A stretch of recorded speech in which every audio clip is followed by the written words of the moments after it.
So this is your question number 15 from the chapter test from problems based on quadratic equations from ML Agarwal.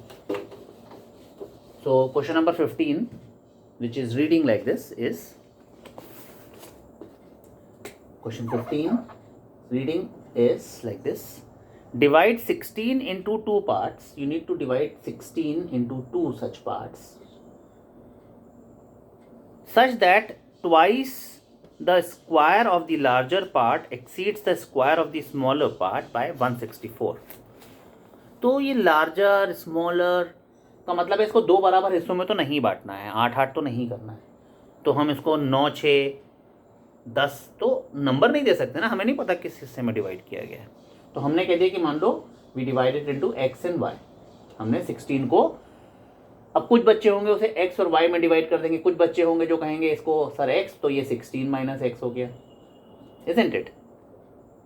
तो अगर चलो हम x और y मान के चलें कि अगर हमने इसको दो हिस्सों में x और y में डिवाइड कर दिया, तो ना सिर्फ हमें इसको x और y में डिवाइड करना है, that is the two parts जो हमें लेने हैं वो x और y है, बल्कि हमको ये भी लेना चाहिए कि विच इज ग्रेटर। तो हमने कह दिया लेट अस से x is greater than y। तो ये सेल्फ एक्सप्लेनेटरी मैथमेटिकल स्टेटमेंट हुआ कि 16 ऐसे आपने डंडी लगा दी x और y, और ये आपने ऐसे ग्रेटर का साइन लगा दिया। इससे देखने वाला एज्यूम कर लेगा कि आपने 16 को दो हिस्सों x और y में डिवाइड किया है, जिसमें कि x जो है वो y से बड़ा है। ठीक है, तो अब क्वेश्चन फर्दर क्या कह रहा है, divide 16 into 2 part such that twice the square of the larger part. Larger part कौन है, ये नेचुरली लार्जर पार्ट है, आपको दिख रहा है, और ये कौन सा है, स्मॉलर हो गया देयरफॉर। तो वो कह रहा है twice the, that is such that twice the square of the larger part exceeds, exceeds मतलब ज्यादा है, तो मतलब उसमें से घटा दो, square of the smaller part by 164, by मतलब इक्वल टू 164। तो देखो ये आपकी इक्वेशन तैयार हो गई। फिर से वो कह रहा है twice of the square of the larger part exceeds मतलब ज्यादा है, मतलब घटा दो, square of the smaller part by 164। तो नाउ यू सी, एक इक्वेशन तो ये आ गई, पर ये सवाल इस बात का है कि एक्स और वाई के टर्म में है, तो कोई बहुत दिक्कत की बात नहीं है, क्योंकि या तो बच्चे ऐसे करेंगे और या बच्चे ऐसे करेंगे इस क्वेश्चन को।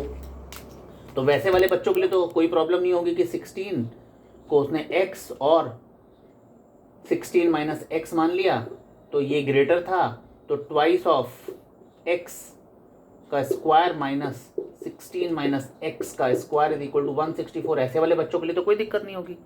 ऐसे वाले बच्चों के लिए दिक्कत सिर्फ इतनी होगी कि उनको सेकेंड स्टेटमेंट बनाना पड़ेगा कि x plus y is equal to 16 and therefore y is equal to 16 minus x, and therefore on substituting you get 2x square minus 16 minus x का स्क्वायर इज इक्वल टू 164। आप देखें तो ये दोनों equations, ये equation और ये equation दोनों सेम ही आ रही हैं, इजंट इट। तो आप चाहे तो ये मेथड फॉलो कर सकते हैं, आप चाहे तो ये मेथड फॉलो कर सकते हैं, दोनों ही मेथड आसान है क्योंकि एक ही इक्वेशन आ रही है। अब इसको एक्सपैंड करना है, this is equation reducible to quadratic equation, तो इसे एक्सपैंड कर दीजिए। 2x स्क्वायर माइनस अंदर ब्रैकेट खोल लीजिए, 16 का square is 256 minus 2ab is minus 32x plus x square is equal to 164।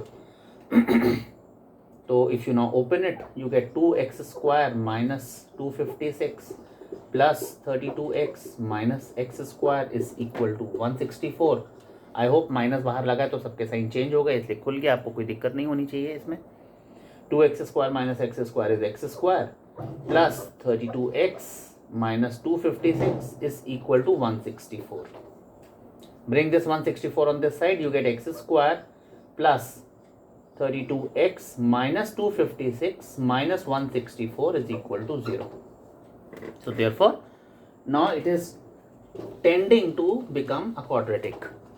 So now इसके बाद अगर हम मान लो यहाँ आ जाते हैं तो हमें मिलेगा x square plus 32x minus 256 minus 164 कितना होता है 3 100, 410, 420 equal to 0. Check me if I am wrong anywhere. 300, 410, 420. और अब हमको स्प्लिटिंग द मिडिल टर्म करना है. तो जो स्प्लिटिंग द मिडिल टर्म करना है, आप देखिए उसको मल्टीप्लाई करके, जो दो टर्म्स में आप इसको स्प्लिट कर रहे हैं, उन दो टर्म्स को जब आप मल्टीप्लाई करते हैं तो आपके पास आना चाहिए कितना, -420x², इजंट इट. और अगर जब आप उसको ऐड करते हैं तो आपके पास आना चाहिए 32x. तो यानी इसको एक बड़े और एक छोटे में डिवाइड करना पड़ेगा जी. तो 42 and 10 we can split. Very good, very good. 42 और 10. अब देखो, अगर हम 33 1 ले लें, 33 2, 33 3, 33 4 ऐसे सोचते हुए आगे बढ़े, तो आप देखेंगे कि 42x और 10x हमारा काम कर जाएगा, -10x इनफैक्ट. तो क्योंकि जब आप उसको मल्टीप्लाई करेंगे तो ये आ जाएगा, और जब आप उसको ऐड करेंगे तो ये आ जाएगा. तो with experience and with solving of the questions आप जल्दी सोच पाएंगे. तो आपको मिलेगा x² + 42x - 10x - 420 is equal to 0. आप चाहे तो रीअरेंज कर लीजिए, वैसे इससे भी काम चल जाएगा. आप x कॉमन ले लें तो x + 42 - 10 कॉमन लिया तो x + 42 इज इक्वल टू 0. यानी x + 42 in the bracket x - 10 is equal to 0. So very clearly you can see x cannot be -42. Why? Because 16 को -42 मतलब दो स्मॉलर पार्ट में करना है, तो दोनों ही पार्ट पॉजिटिव होने चाहिए ना. तो 10 and 6 is the part. Therefore x is equal to 10 is the answer. Yes, yes, you are correct. तो देखो इसका मतलब है जो लार्जर पार्ट है ऑफ 16 इज 10, और जो स्मॉलर पार्ट है of 16 is 16 - 10, that is equal to 6. और निकालना क्या था इसमें हमको, कह रहा है कि what is the find the, वो कह रहा है find the two parts, divide इसका. तो डिवाइड इसका का आंसर क्या होना चाहिए, डिवाइड का आंसर एग्जैक्टली होना चाहिए दो पार्ट्स. वो जो दो पार्ट्स आपने निकाले हैं, मतलब the larger part and the smaller part. तो this obviously becomes your answer. ठीक है.